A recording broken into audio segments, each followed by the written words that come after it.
Hello guys, welcome back. അപ്പോൾ ഇന്നത്തെ നമ്മൾ വീഡിയോ എന്ന് വെച്ചാൽ നമ്മുടെ സെൻഡിലേക്കുള്ള ചെറിയൊരു അപ്ഡേറ്റ് ആണ്. നമ്മൾ ഈ വണ്ടിയിൽ ഇന്നൊരു 6 ഫീറ്റ് ആൻറ്റിന ഇൻസ്റ്റാൾ ചെയ്യാൻ വേണ്ടി പോവുകയാണ്. നമ്മുടെ കയ്യിൽ ഈ ആൻറ്റിനാസും കാര്യങ്ങളൊക്കെ സ്റ്റോക്ക് വന്നിട്ടുണ്ട്. അപ്പോൾ 3 ഡിഫറെൻറ്റ് വെറൈറ്റീസ് ഓഫ് ആൻറ്റിനാസ് ഉണ്ട്. അത് 3 സൈസിലാണ് വരുന്നത്. നിങ്ങൾക്ക് താല്പര്യം ഉണ്ടെങ്കിൽ നമ്മളെ സ്റ്റോറിൽ നിന്ന് നിങ്ങൾക്ക് പർച്ചേസ് ചെയ്യാവുന്നതാണ്. അതിൻ്റെ പിക്കും കാര്യങ്ങളൊക്കെ ഈ വീഡിയോയിൽ തന്നെ ആഡ് ചെയ്യാം. അപ്പോൾ നമുക്ക് നേരെ ഇൻസ്റ്റാളേഷനിലേക്ക് കിടക്കാം. ഇതൊരു യൂണിവേഴ്സൽ ടൈപ്പ് ആൻറ്റിനയാണ്. നമുക്ക് ഏത് വണ്ടിയിൽ എങ്ങനെ വേണമെങ്കിലും സെറ്റ് ചെയ്യാൻ പറ്റും. വണ്ടിയിൽ ഇതേപോലെ സെറ്റ് ചെയ്യാം. ദെൻ വേണമെങ്കിൽ അടിയും സെറ്റ് ചെയ്യാം. ക്ലാമ്പ് വെക്കുന്ന പോലെ ഇരിക്കും.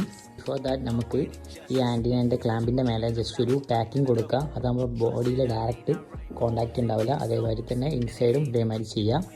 ദെൻ നമുക്ക് സ്ക്രൂ ചെയ്ത് ഫിക്സ് ചെയ്യുന്നതാണ്. 2 പൊസിഷനിലായിട്ട് ടാപ്പ് യൂസ് ചെയ്തിട്ട് പാക്കിംഗ് കൊടുത്തിട്ടുണ്ട്. അത് ഇനി എപ്പോഴെങ്കിലും മാറ്റി സെറ്റ് ചെയ്യാൻ വേണ്ടിയിട്ടാണ്. നിങ്ങൾക്ക് വേണമെങ്കിൽ അങ്ങനെയും ചെയ്യാം.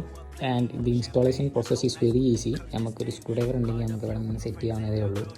അപ്പം നമുക്ക് എങ്ങനെയാണ് ഫിക്സ് ചെയ്യാമെന്ന് ജസ്റ്റ് ഒന്ന് കാണിച്ചു തരാം. ആംഗിൾ യൂസ് ചെയ്തിട്ട് നമുക്ക് ഇത് ഏത് ആംഗിളിൽ വേണമെങ്കിൽ ഫിക്സ് ചെയ്യാം. അതുപോലെ ഒരു ഏറ്റിൻ്റെ ബോക്സ് ഉണ്ടെങ്കിൽ നമുക്ക് ഏത് ആംഗിളിൽ വേണമെങ്കിൽ റൊട്ടേറ്റ് ചെയ്ത് വെക്കാനും പറ്റും. നമ്മുടെ വണ്ടിയിൽ നമ്മൾ ഈ ഒരു ആംഗിളിലാണ് ഫിക്സ് ചെയ്തിട്ടുള്ളത്. അതാണ് വണ്ടിയുടെ കംപ്ലീറ്റ് ഔട്ട്ലുക്ക്.